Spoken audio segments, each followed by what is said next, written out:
In case you weren't aware, Kathleen Kennedy, the president of Lucasfilm, is finally stepping down at the end of this year, according to many rumors. But I want to talk to you about who I think are the next 5 big contenders to take her position. There's a few surprises in there, so definitely let me know in the comments below what you think, or if you think that I possibly missed somebody. The first contender at the top of the list is my worst nightmare, J.J. Abrams. Now, you're probably thinking, how could this possibly happen with the failure of Star Wars: The Rise of Skywalker, and how really the sequels have not led to anything profitable necessarily, merchandising-wise, interest-wise. We haven't really visited the sequel timeline at all ever since those came out. We've gotten like just a little bit before in the timeline. We haven't really explored that any further. It's because nobody cares, clearly. But you have to admit that J.J. Abrams is Disney's biggest yes man, and he is kind of responsible for crafting a new culture in Hollywood to simply copy and paste legacy content that is popular and had interest, and just moving that over into a newer audience that has maybe not experienced it or wants to be nostalgic baited, that wants to feel those same feelings again. But there's no creativity in that. And at the end of the day, it does not expand the Star Wars universe or expand any particular world or intellectual property in a positive direction. It's all the same. And of course, it sells. And that's the other problem with JJ, is those movies made money. The sequels made them money. And it developed interest. When Star Wars: The Force Awakens first came out, could you believe the chatter that came with that? Everyone was so excited, and a lot of people really liked it too. For me, I was not a big fan from the very beginning, yet everybody else was just giving it praise. Everyone loved it. And Kathleen Kennedy, man, she was the token child too. She ate that up. And here we are today. Was it for any good reason that was the beginning of this new series? Absolutely not. But Disney acclaims it as a success strictly for the monetary reasons. So yes, he is a contender. Now, the second contender, which is such an obvious choice, is Dave Filoni. A lot of people have a problem with Dave Filoni. Me, I can understand their issues. I understand Ahsoka was not all that great, and what they did with Sabine was abominable. I don't know how that possibly, who in the writer room thought to create her like this? Oh my gosh, it's a nightmare. But if you look at his past experience, there's so much great fruit that came from his tenure in Star Wars. I grew up with Star Wars: The Clone Wars. I fell in love with Star Wars thanks to George Lucas's mentorship of Dave Filoni and the creative storylines and character development that Dave Filoni crafted through that phenomenal animated series. If you haven't watched The Clone Wars and you're a big Star Wars fan, I absolutely recommend you check out that show. It develops Anakin Skywalker to be this mature, strong, influential leader, and you don't really get a good sense of that in the movies at all. And they further explore the entire lore and the drama of the Republic battling a system that is just feeding into each other. And there's politics to it. There's so many captivating relationships that are bonded and torn apart, and trust is at a bare minimum in here. A lot of the characters don't trust each other. There's dramas that develop in the backs of everyone's minds. The clones, the story of the clones, the way they fleshed that out in the series, they've found a way to make these characters who are physically and trait-wise identical to one another, and they fleshed them out, and they gave us so many unique, inspiring characters. Keyword inspiring. I was inspired by Fives. I was inspired by Echo. I was inspired even by the Bad Batch, even though that's a newer thing. And that's thanks to Dave Filoni's creativity. He crafted these characters. So as much crap as he gets, Clone Wars deserves so much credit. And for Gen Z and maybe Gen Alpha, that's their intro to Star Wars as well. Even Star Wars Rebels, when he was with Disney, he crafted a decent series with that. And it was made with love from Dave Filoni. And, you know, they made some silly choices. And it was created for younger audiences, clearly. But it had some mature themes, and it further developed a creative, ever-expanding universe that George Lucas set in motion. So he deserves credit for that despite the issues he had. And like I said earlier, Dave Filoni was trained under George Lucas's wing for 7 years. The first 5 seasons of The Clone Wars saw George Lucas as an active participant into the storytelling. He worked hand in hand with Dave Filoni, and they were practically partners in this series. How exciting is that? All of the different direction that he was able to give him. He deserves the credit to be this bank of this knowledge for what George Lucas expects to come from the shows, to come come from the universe. Now, the third contender is clearly Jon Favreau. Him and Dave Filoni, they crafted Mandalorian together. That was their baby. But unlike Dave Filoni, he is a serious live-action director, producer, and actor. He knows how to create just genius stories that have a lot of depth to them, that mean something, that bring the attention back to the human experience. And that's something that has been pretty lost in Star Wars and really just anything nowadays. But he is a competent filmmaker, and he has a pretty big tenure as an executive producer. And of course, as you very likely know, he jump-started the MCU, the Marvel Cinematic Universe, with Iron Man 1.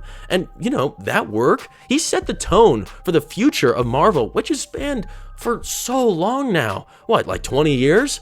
And, that's a big achievement to set the tone for a giant franchise. So what's saying he couldn't do that with this? And in some ways, he already sort of did that with Mandalorian, even though it's unfortunately went a little bit off the rails with season 3. I realized that season 3 was really bad. Trust me, I did not take any pleasure in watching that at all. But I can't possibly blame him for that because of everything else I've seen him create. He's a visionary creator, so something must have possibly hindered that performance, either corporate oversight or other elements of where the story is being pulled in different directions, so he has to let go of some of the initial plans he had for these characters. But that was not really Jon Favreau. He's not stupid like that. He is not. So I think there needs to be a point where we sort of not ignore that, but understand there are outside elements that are affecting that performance. Now, the fourth contender I am scared about, okay, is Kevin Feige. I understand, great. He was a great president for Marvel. He did a pretty good job for most of the time up until, after Endgame. But he's in the hot seat for this right now. I guess there's something going around now that he is potentially going to be leaving Marvel. This is pretty bad timing, and let me just say, I in no way want to see a Star Wars cinematic universe. I don't want all these things to come together. I just want 3 movies. Just give me a new trilogy. It doesn't have to be all that complicated. He's going to, of course, make this into a giant branching tree, which could possibly work, and they're sort of doing it with these Disney Plus series. But gosh, please stop. You know what? He has a lot of experience as a president already, and really there's not many other presidential candidates that are really sort of open to view this. As president, he oversees the entire operation of the film and production side of Marvel's entertainment projects. As the head of Marvel Studios, he's responsible for the overall vision, direction, and execution of all MCU projects. So he's had a lot of experience in that, successfully too. And also, he's responsible for the negatives as well, and he was a part of that. But there's no way on earth that he could possibly manage Star Wars and Marvel, so it's really scary that there's rumors going around that he's leaving Marvel, because he's definitely going to jump to Star Wars if that's the case. So just plan on that happening, and plan on going to bed crying, because that's bad news. Now, my last contender, which would be a really weird choice, but it's hitting the headlines, is Emma Watts. You probably don't have any idea who that is, do you? I didn't know about her before I read about her. She is the president of production of 20th Century Fox. That was back before Disney's acquisition. Ever since then, she hasn't been in that position, obviously. She's responsible for kind of bolstering the success of the X-Men films, Deadpool, and James Cameron's Avatar.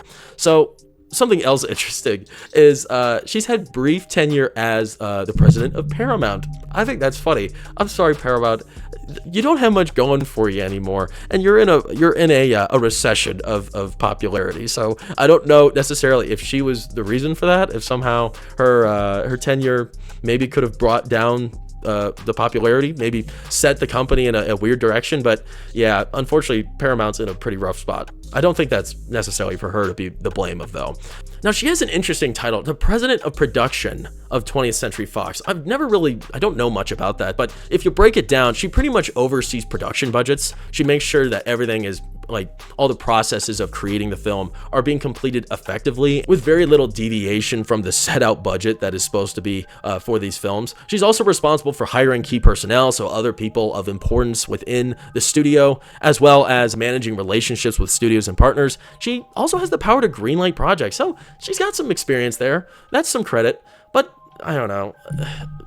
uninteresting, and she's probably just going to end up being a Kathleen Kennedy 2.0. So I'm going to pass on her. My personal solution, my dream team is Dave Filoni and Jon Favreau. Well, actually, my perfect dream team is just George Lucas, but that's not going to happen. So Dave Filoni and Jon Favreau, they got to take over here. I think Dave, he's just a bank of knowledge, and he has great experience. And he knows what Star Wars fans want. He does. And in the Clone Wars, he gave us what we wanted.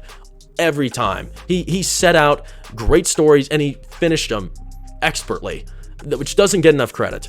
And he did that in Rebels too, except maybe not the best with Thrawn.